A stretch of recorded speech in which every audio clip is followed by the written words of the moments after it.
আবার এর আগে যিনি ছিলেন শফিউদ্দিন সাহেব ছিলেন, ওরকম পেটানো ছিলেন, ভদ্রলোক মানুষ। শেখ হাসিনা তাকে ভাত খেতে দিয়েছেন, মানে সেনাবাহিনীকে ভাত খেতে দিয়েছেন, তিনি ভীষণ রকম কৃতজ্ঞ যে আগে সেনাবাহিনীকে 3 বেলা খেতে দেওয়া হতো না, শেখ হাসিনা কি দয়া করেছেন। তো এই মন মানসিকতা দিয়ে আসলে মার্শাল ল হয় না। সেনাবাহিনী প্রধান জেনারেল ওয়াকারুজ্জামান এই মুহূর্তে বাংলাদেশের সবচেয়ে কাঙ্ক্ষিত পুরুষ, সবচেয়ে আলোচিত এবং সমালোচিত অনেকের কাছে। তাকে নিয়ে মিথ রয়েছে, ম্যাথোলজি রয়েছে, অর্থাৎ গল্প রয়েছে, গুজব রয়েছে। তাকে কেন্দ্র করে রাজনীতিতে একটি রসায়ন তৈরি হয়েছে, তাকে কেন্দ্র করে একটা বলয় তৈরি হয়ে গেছে। একটা হলো রসায়ন মানে কেমিস্ট্রি, আরেকটা হলো বলয়, বৃত্ত, সার্কেল। এটাকে আপনি ফিজিক্সের সঙ্গে তুলনা করতে পারেন। এখন যাকে নিয়ে এত আলোচনা এবং সমালোচনা, মূলত সেই লোকটির সম্পর্কে আপনার কিছুটা আন্দাজ থাকা দরকার আছে। আমি নিজে তার সঙ্গে কখনো ব্যক্তিগতভাবে আমার পরিচয় হয়নি, কথা হয়নি, দেখাও হয়নি, 1 to 1 আমরা কখনো একে অপরকে দেখিনি। আর এমনি সেনাবাহিনী বা ঊর্ধ্বতন যারা কর্মকর্তা থাকেন, এমনকি রাজনীতিবিদ থাকেন, যাদের হাতে ক্ষমতা থাকে, আমি আমার চিরাচরিত শৈশব থেকে তাদের থেকে দূরে থাকি। এমনকি আমার আত্মীয় স্বজনের মধ্যে যারা খুব বড় পদে আছেন, বন্ধুবান্ধবের মধ্যে বড় পদে আছেন, তাদের থেকে 33 মাইল দূরে আমি সবসময় অবস্থান করি।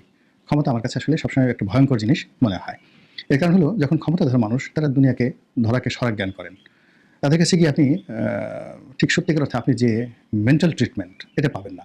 হয় আপনি অতিমূল্যায়িত হবেন, অথবা আপনি অপমানিত হবেন। কী দরকার? এই জন্য আমি আসলে এমনকি যখন সংসদ সদস্য ছিলাম, আমি কখনো শেখ হাসিনার সামনে জীবনে গিয়ে একটা সালাম দিয়েছি এরকম কোনো ঘটনা নেই। কখনো কোনো মন্ত্রীর সাথে, এমপির সাথে, প্রধানমন্ত্রীর সাথে একটা ছবি পর্যন্ত আমি জীবনে তুলিনি। এটা নট সিঙ্গেল ওয়ান। এটা আসলে আমার ভয় থেকে যে এগুলো আসলে কোনো কাজে আসে না। আমার যে আমিত্ব, সে আমিত্ব থাকে না। এখন জনাব ওয়াকারুজ্জামান সাহেবের সাথে যদি আমার ওইরকম একটা সম্পর্ক থাকতো, তাহলে আমার কথা বলতে গিয়ে আমাকে 10 বার চিন্তা করতে হতো। কিন্তু আমি তার সাথে সম্পর্ক না থাকার কারণে আমি নির্ভয়ে নিশ্চিন্তে, আমি যতটুকু জানি, যতটুকু বুঝি, নির্লিপ্তভাবে তার সঙ্গে কথা বলতে পারি। এখন তাকে নিয়ে আলোচনা হচ্ছে যে তিনি সামরিক শাসনের অধিকর্তা হবেন, জরুরি অবস্থা জারি করবেন।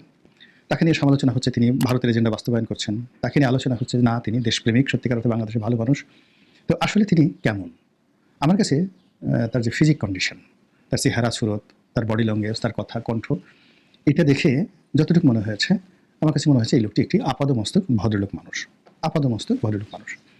এখন আপনি বলতে পারেন যে এটা আপনি বুঝলেন কী করে? এর কারণ হলো যে আমি ক্রিমিনোলজিতে অপরাধ বিজ্ঞানের একজন ছাত্র, আইন বিজ্ঞানের একজন ছাত্র, অর্থাৎ আমার আমি মাস্টার্স অফ ল।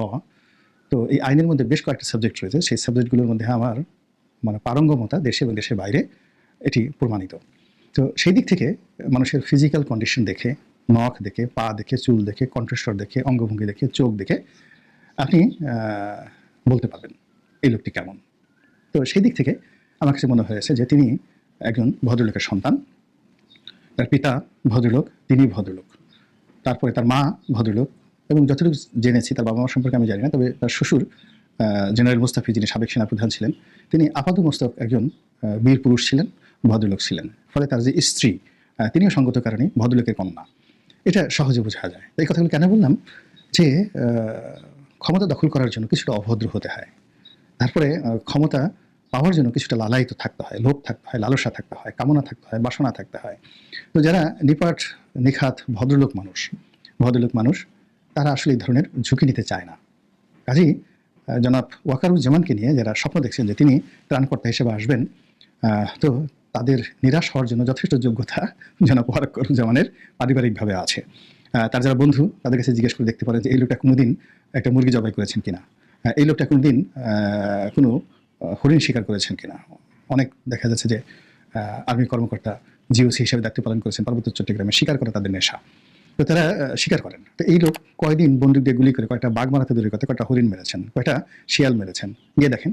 আমার বিশ্বাস ওনার চেহারা স্রোত ইন্ডিকেট যে তিনি এই ধরনের শিকার গুলাগুলি পছন্দ করেন না। 2 নম্বর হলো যে তার শরীর দেখে মনে হয় যে তিনি ভোজন রসিক, খাওয়া দাওয়া পছন্দ করেন। যারা খুব ভোজন রসিক হন, তারা রুক্ষ হতে পারেন না, তারা আমোদে হন, প্রমোদী হন। এবং পৃথিবীর যত এই দেখবেন যে যারা সামরিক অভ্যুত্থান ঘটিয়েছে, গেরিলা যুদ্ধ করেছে, নিষ্ঠুরতা চালিয়েছে, তাদের সবারই একটা পেটানো শরীর ছিল, রুক্ষ শরীর ছিল। তাদের চোখের দিকে তাকালেই আপনার অন্যরকম একটা রুক্ষতা আপনি দেখতে পেতেন। ফলে তারা ঝুঁকি নিয়েছে, যে ধরনের কর্মকাণ্ড করেছে। তো সেদিক থেকে ওয়াকারুজ্জামানের যে শরীরটি, এটি একটি বিলাসী শরীর, আমোদের শরীর। তিনি সঙ্গীত পছন্দ করেন, তিনি কথায় কথায় কোরআনের উদ্ধৃতি দেন, হাদিসের উদ্ধৃতি দেন। তো এগুলো হলো নরম মনের অধিকারী। সে তো যারা নরম মনের অধিকারী গিয়ে দেখেন যে তিনি হয়তো বিটোফেনের সঙ্গীত শুনেন, তিনি আইয়ুব বাচ্চুর সঙ্গীত শুনেন। এটা বোঝা গেল যে তিনি যে সময়টাতে এই বিপ্লব ঘটাবেন, আগস্ট মাসের আগে যে সেনাবাহিনীর সাথে একটা বৈঠক, ওখানে তিনি আইয়ুব বাচ্চুর দুটো গানের উদ্ধৃতি দিয়েছিলেন। আমি অত গান শুনি না, তো সেই গানের একটা ছিল আর বেশি কাদালে উড়াল দেবো আকাশে, মানে আমাকে যদি বেশি জ্বালাঝালি করো আমি কিন্তু চলে যাব। তো এটা ছিল তার আগের কথা। 2 নম্বর হলো যে আমি তো প্রেমে পড়িনি, ওইটার এমন একটা শব্দ, মানে আমি তো এই কাজটা আসলে করতে চাইনি, এই কাজটা আমাকে পরিস্থিতি আমাকে কমপ্লাই করেছে, এটা নিয়ে আমি আলোচনা করব। তো সেদিক থেকে তিনি সঙ্গীত প্রিয় মানুষ, হয়তো তিনি বিসমিল্লাহ খানের সানাই শুনতে পছন্দ করেন, বিটোফেনের সঙ্গীত শুনতে পছন্দ করেন। তারপরে তিনি পণ্ডিত রবিশঙ্করের, আকবর আলী খানের, উস্তাদ বুড়ো গোলাম আলী খানের যে সঙ্গীত, এটি হয়তো তাকে ভীষণভাবে আন্দোলিত করে, rather than Genghis Khan Hulagu খানের ইতিহাস তাকে যেভাবে আন্দোলিত করে। তো কাজেই তিনি একটা বিপ্লব ঘটাবেন, তিনি একটা সামরিক শাসন জারি করবেন, তারপর শেষে মার্শাল ল চালাবেন, এটা হয় না, মানে এটা মিলে না। তার একটা উদাহরণ দেখিয়ে যে এই যে মঈনুদ্দিন সাহেব ছিলেন, মঈনুদ্দিন সাহেব, তার হাতে কিন্তু একটা অফুরন্ত সুযোগ ছিল, কিন্তু তার বডির দিকে তাকিয়ে দেখেন, তার বডিটা কিন্তু কর্নেল তাহারির মতো নয়, তার বডিটা জেনারেল জিয়াউর রহমান সাহেবের মতো নয়, ইভেন এরশাদ সাহেবের মতো নয়। আপনি এরশাদ সাহেবের দিকে দেখেন, তিনি যখন ক্ষমতা গ্রহণ করেছিলেন, ভীষণ রকম পেটানো একটা শরীর, মানে এবং তিনি একের মরার আগেও যেভাবে চলতেন, তার হাতে, তার সাথে যদি আপনি হ্যান্ডশেক করতেন, আপনি দেখতেন যে ভীষণ শক্তিশালী একটা হাত। তো এরকম ফলে তিনি ঘটনা ঘটিয়ে দিয়েছেন। আপনি যদি জেনারেল আবুল মঞ্জুরের ঘটনা দেখেন, কিংবা জিয়াউর রহমান সাহেবকে অন্যান্য যারা হত্যাকাণ্ডের সাথে অংশগ্রহণ করেছেন, তাদের সবার শরীরের দিকে তাকান, পেটানো শরীর। কিন্তু সেই দিক থেকে যদি আপনি জেনারেল আজিজের চেহারা দিকে তাকান, আমরা এমনি মিস্টার আজিজকে টার্গেট করে গালাগাল করেছি, কিন্তু এটা আমাদের শরীর, ফ্রেন্ডলি। হ্যাঁ, তারা পরিবারকে পছন্দ করেন, ভাইদেরকে, তার দুনিয়া ছিল জেনারেল আজিজের ভাই, সে ভাই। তারপরে ওই যে মেয়র আনিসুল হক ছিলেন, তার এক ভাই ছিলেন সেনাবাহিনীর প্রধান, তার শরীরের দিকে তাকান, ওটা একটা আমাদের শরীর। আবার এর আগে যিনি ছিলেন শফিউদ্দিন সাহেব ছিলেন, ওরকম পেটানো শরীর, ভদ্রলোক মানুষ, শেখ হাসিনা তাকে ভাত খেতে দিয়েছেন, মানে সেনাবাহিনীকে ভাত খেতে দিয়েছেন, তিনি বিভিন্ন রকম কৃতজ্ঞ যে আগে সেনাবাহিনীকে 3 বেলা খেতে দেওয়া হতো না, শেখ হাসিনা কি দয়া করেছেন। তো এই মন মানসিকতা দিয়ে আসলে মার্শাল ল হয় না, মার্শাল ল হয় না। তো সেই দিক থেকে যারা জেনারেল ওয়াকারুজ্জামানকে নিয়ে চিন্তা করছেন, মার্শাল লর কথা চিন্তা করছেন, আমার কাছে এটা হিসাবে মিলে না। এই গেল এক।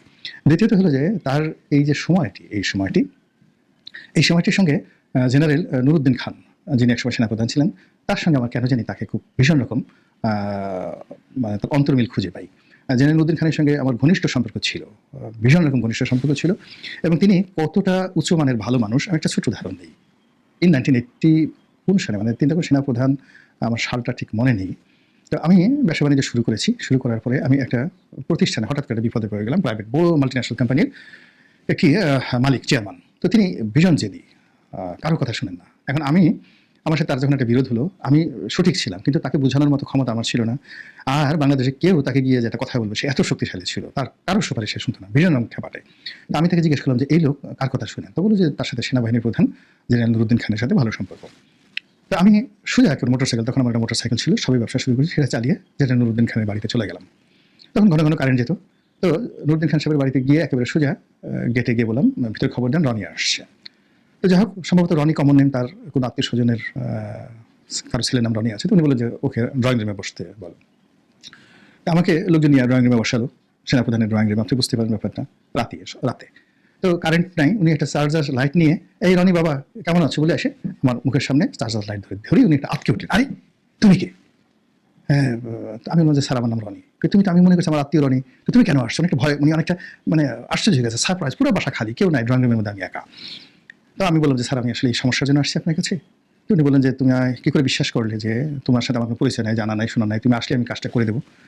আমি বললাম যে স্যার আমি জানি আপনি ভালো মানুষ, আমিও ভালো মানুষ, দুজন ভালো মানুষের সঙ্গে সম্পর্ক আল্লাহর রহমতে এমনি হয়ে যায়, আল্লাহ এই সম্পর্কটা করে দেয়, আমি এই ভরসা নিয়ে আসছি। দ্বিতীয়ত হলো, আমি যে বিষয়টি নিয়ে আসছি এটা জেনুইন, এটি আমার জন্য জীবন মরণ সমস্যা, আপনি একটা টেলিফোন করলে বা 2 কলম লিখে দিলে আপনার কোনো ক্ষতি হবে না, আপনি আমার কাছে ঘটনাটা শুনুন, এই এতটুকু আবেদন নিয়ে আসছি। হি ওয়াজ সো ইমপ্রেসড। তিনি বললেন যে বাবা তুমি বসো। তারপর আমাকে নাস্তা খাওয়ালেন, আমার সব কথা শুনলেন এবং আমার কাজটি করে দিলেন, এবং তারপর থেকে ওনার সঙ্গে আমার অনেক দিন নিদারুণ সম্পর্ক ছিল। পরবর্তীতে সেই সম্পর্কটা উনি যেই মুহূর্তে অ্যাক্সিডেন্ট করলেন, মন্ত্রী হলেন, আওয়ামী লীগ সরকারের মন্ত্রী হলেন, তখন থেকে আমি আসলে তার সাথে দূরত্ব বজায় রেখেছি, ওই কারণে যেরকম ক্ষমতাধর লোকদের সাথে আমার আসলে ভয় লাগে। এনিওয়ে, তো সেই দিক থেকে জেনারেল নুরুদ্দিন খানকে আমি যেভাবে দেখেছি, তার অনেক সুযোগ ছিল। আওয়ামী লীগের মন্ত্রী হিসেবে, জ্বালানি মন্ত্রী হিসেবে তার অনেক সুযোগ ছিল, তারপর সেনাপ্রধান হিসেবে তার অনেক সুযোগ ছিল, তিনি নিজেই প্রেসিডেন্ট হতে পারতেন, কিন্তু তিনি সেই সুযোগটা গ্রহণ করেননি। তো জেনারেল ওয়াকারুজ্জামান এবং নুরুদ্দিন খান, আপনি যদি পাশাপাশি দুজনকে বসান, আপনি দেখবেন তাদের চেহারা, সুরত, বডি ল্যাঙ্গুয়েজ সমস্ত কিছুর মধ্যে একটা সিমিলারিটি আছে, এমনকি পারিবারিক যে ট্রেডিশন তার মধ্যেও কিন্তু আপনি অন্তমিল খুঁজে পাবেন। তো সেই দিক থেকে জেনারেল ওয়াকারুজ্জামানকে নিয়ে যারা চিন্তা ভাবনা করছেন যে তার দ্বারা একটা কিছু নিষ্ঠুর কিছু একটা হবে, নির্মম কিছু একটা হবে, কঠিন কিছু একটা হবে, এটা আমার কাছে মনে হচ্ছে না। এগুলো এক। 2 নম্বর হলো নিয়তি। নিয়তি হলো এমন একটা বিষয় যে জিনিসটি চায় না, নিয়তি তার পিছিয়ে সেই জিনিসটি ঘুরতে থাকে। আমি নিজে বিশ্বাস করেন কোনোদিন ধনী হতে চাইনি, কোনোদিন ব্যবসা করতে চাইনি। একেবারে ছোট একটা বিসিএস চাকরি করব বা সেনাবাহিনীর একটা চাকরি করব, বড়দের একটা মাল্টিন্যাশনাল কোম্পানিতে আমার টার্গেট ছিল জাতিসংঘে চাকরি করা অথবা ব্রিটিশ আমেরিকান টোবাকো কোম্পানিতে চাকরি করা। এরকম একটা চাকরি করব, ঢাকা শহরে একটা অ্যাপার্টমেন্ট থাকবে, ছোট্ট একটা গাড়ি থাকবে, 2টো ছেলে মেয়ে থাকবে, সাধারণ একটা চিন্তা চেতনা। ব্যবসা বাণিজ্য, আমার আব্বা ব্যবসা করতেন, বেশ বড় ব্যবসা করতেন এবং তাকে তিনি ওভার ট্রেডিং করতেন। ওভার ট্রেডিং করার কারণে অর্থাৎ তার যা টাকা তার সাথে বেশি টাকার ব্যবসা বাণিজ্য করতেন, ফলে তার ব্যালেন্স শিট কখনো মিলত না। অলওয়েজ তিনি একটা অস্থিরতার মধ্যে কাটাতেন। তো এটা আমার ভালো লাগতো না যে একদিকে পাওনাদার বসে আছে, আবার তিনি যার কাছে টাকা পাবেন তাদের সাথে চিল্লাফাল্লা করছে, সব মিলিয়ে একটা টেরিবল অবস্থা। তো এখন এই যে অবস্থা, সেই অবস্থার কারণে আমার কাছে মনে হয়েছে আমার ব্যবসা বাণিজ্য করবো না, কিন্তু নিয়তি আমাকে এই ব্যবসার দিকে নিয়ে আসছে। রাজনীতি, আমি ছাত্রলীগ রাজনীতি করতাম, কিন্তু সেটা প্রাণের টানে। পারিবারিকভাবে লোকজন আওয়ামী লীগ করতো সে কারণে, কিন্তু আমি এমপি হব, মন্ত্রী হব, চেয়ারম্যান হব, মেম্বার হব, পৌরসভার মেয়র হবে, এরকম কোনো চিন্তা আমার মধ্যে ছিল না। এমনি রাজনীতি করছি, মিছিল করতে ভালো লাগে, মিটিং করতে ভালো লাগে, যেমন এখন রাজনীতি করছি, রাজনৈতিক কথাবার্তা বলতে ভালো লাগে। কিন্তু এটার বিনিময়ে ভবিষ্যতে আমি দলীয় মনোনয়ন পাবো ইত্যাদি ইত্যাদি। মানে কতগুলো দেখুক, আমি নিজে উদাহরণ আপনার হিসেবে বলি যে 2009 সালে আমি যখন এমপি হই, তো বরিশাল বিভাগের মধ্যে হাইয়েস্ট ভোট পেয়ে এমপি হলাম, তখন জনপ্রিয়তা তুঙ্গে। কিন্তু প্রথম যে জনসভা হলো 2009 সালে, সেই জনসভাতে আমি ঘোষণা দিয়ে ফেললাম যে এইবারই বোধ হয় আমার শেষ মনোনয়ন, এবার বোধহয় আমার শেষ, আমি আর দ্বিতীয়বার মনোনয়ন চাইবো না, ইলেকশন করবো না 2009 সালে। তো কাজেই এই 5 বছর সময়টাকে আমি সেকেন্ডে ভাগ করে কাজ করবো, আপনাদের সেবা করবো। দেখেন সেই ঘটনাটাই ঘটছে। আবার জনাব তারেক রহমান সাহেবের সঙ্গে আমার কোনো পরিচয় ছিল না, তো আমি নমিনেশন পেয়ে গেলাম ইলেকশনের পরে 2018-19 সনের দিকে, একেবারে জানুয়ারি বা ফেব্রুয়ারি ওনার সঙ্গে আমার একটা দীর্ঘ বৈঠক হলো স্কাইপেতে। তো আমি সেখানে বললাম যে দেখেন, আপনার দলে আসছি, মনোনয়ন দিয়েছেন, সম্মানিত বোধ করছি, আমার মনে হচ্ছে এটাই আমাদের শেষ ডিল, আমাদের আপনার দলের আর মনোনয়ন আমার চাওয়া হবে না। জিজ্ঞেস করে দেখেন তারেক রহমান সাহেবকে 2019 সনে এমন কোনো বেকুব পৃথিবীতে আছে যে উনি আমার সঙ্গে 2 ঘন্টা 2.5 ঘন্টা স্কাইপিতে কথা বলছেন, জাস্ট লাইক এ ফ্রেন্ড, বন্ধুর মতো কথা বলছেন, আর আমি বলছি আপনার সঙ্গে আমার আর রাজনৈতিক সম্পর্ক হবে না, এটি আমার লাস্ট ডিল। শেখ হাসিনাকে আমার দেখানো দরকার ছিল যে সে মনোনয়ন না দিলেও যে আমি মনোনয়ন পেতে পারি, এই এতটুকু দেখানো আমার হয়ে গেছে, ডিল ইজ ওভার। কিন্তু দেখেন নিয়তি আমাকে ছাড়েনি, এই নিয়তি এখনো পর্যন্ত আমার পিছিয়ে ঘুরতেছে। আমি এখন এই রাজনীতি কথা বলি, বক্তব্য বলি, এই লোকজন সবাই বলে ওই ইলেকশন করবে, ওই দলে যাবে, ওই নমিনেশন পাবে, এ অমুক অমুক, যে যার মতো করে সমালোচনা করছে। তো সেই দিক থেকে জনাব ওয়াকারুজ্জামান তার নিয়তি যদি তাকে ডাক দেয় এবং তিনি যদি নিয়তির খপ্পরে পড়েন, তাহলে তিনি না চাইলেও তার দ্বারা অনেক কিছু হতে পারে। এগুলো এক। 2 নম্বর হলো নিয়তির আরেকটি খেলা আছে, যে জিনিসটি মানুষ না চায়, যেটা অ্যাভয়েড করতে চায়, ওটাই তার ঘাড়ের উপরে এসে চেপে বসে। তো যারা ক্ষমতা চায় বেশি, তারা ক্ষমতা পায় না, কিন্তু বেশিরভাগ লোক যারা ক্ষমতা চায় না, আল্লাহ তাদেরকেই ক্ষমতা দিয়ে থাকেন। আরেকটা বিষয় আছে, ক্ষমতা যারা চায় না, ক্ষমতার ব্যাপারে যারা নির্লিপ্ত, আল্লাহ যদি তাদের হাতে ক্ষমতা দিয়ে দেন, তাহলে সেই ক্ষমতা সবসময়ই সুপথে পরিচালিত হয়। অর্থাৎ ক্ষমতার প্রতি নির্লিপ্ত ব্যক্তিরা ক্ষমতা যত সুন্দরভাবে চালাতে পারে, ক্ষমতা লিপ্সু লোকরা তার উল্টো কাজ করে। তো কাজেই জনাব ওয়াকারুজ্জামানের ফিজিক কন্ডিশন, বডি ল্যাঙ্গুয়েজ সব কিছু মিলিয়ে যায় না তার সাথে। আবার নিয়তি যদি তাকে ডাক দেয়, তিনি যদি সে নিয়তির খপ্পরে পড়ে যদি ক্ষমতা এসে যান, তাহলে যা বললাম, তার যে স্ট্রাকচার, ক্যারিকেচার, মন মানসিকতা, চিন্তা চেতনা, সেক্ষেত্রে ভালো হওয়া ছাড়া মন্দ হওয়ার কোনো সম্ভাবনা নেই। আল্লাহ আমাদের সবাইকে হেদায়েত দান করুন এবং হেফাজত করুন। আসসালামু আলাইকুম ওয়া রাহমাতুল্লাহি। দর্শক, সম্পূর্ণ ভিডিওটি দেখলেন, আশা করি বিষয়টি বুঝতে পেরেছেন। এই নিয়ে আপনার গুরুত্বপূর্ণ মন্তব্যটি অবশ্যই কমেন্ট বক্সে জানিয়ে দিবেন। ধন্যবাদ।